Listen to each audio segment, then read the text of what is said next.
In this video I want to talk about the initialize method. Sorry, I was on the wrong file there.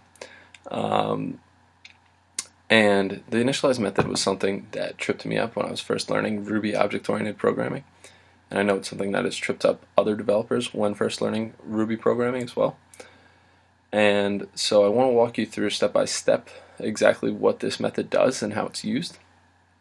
So in this example code here, we have the variable person, which is our new instance of the person class. This is going to be an object, and it's going to have the class of person.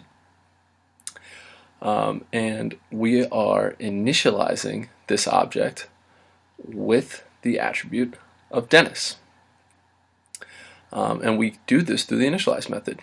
The initialize method is accepting a parameter of name, and we are passing it that parameter by calling it like this, using initialize. And then if you copy and paste this code into an RB file and run it, you will see that it will print out, it will call the greeting method and print out the name Dennis for the person object. Now there's another way that we can set data to objects without using initialize, and I'll show you how we do that.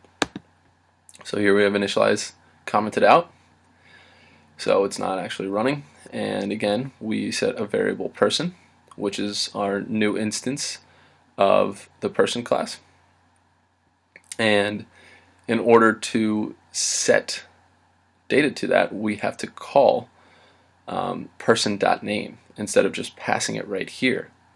On creation of the object, we call it on another line of code. So it creates the object, and then we run the name method using attribute accessor and set name equal to Dennis. And then again we can run this code and see that it will say hello Dennis. Now both methods of doing this work, but as you can probably guess, we have an extra line here. If we want to continue to use this blueprint and create new objects, it's going to take up, say we have another person, or say we create another object of, Jack. Jack. And we want to give him a name as well. I'm going to go Jack.name is equal to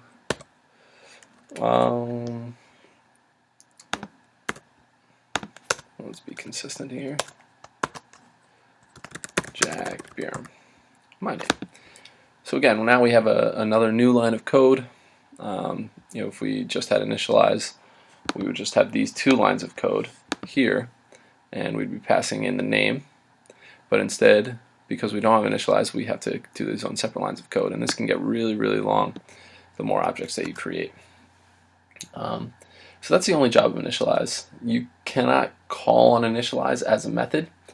To actually get the values of an instance object, you need to use getters, and if you want to change values, you need to use setters. So the getter methods would be attribute reader, the writer method would be attribute writer, or you could use attribute accessor, which does both, and we're going to cover those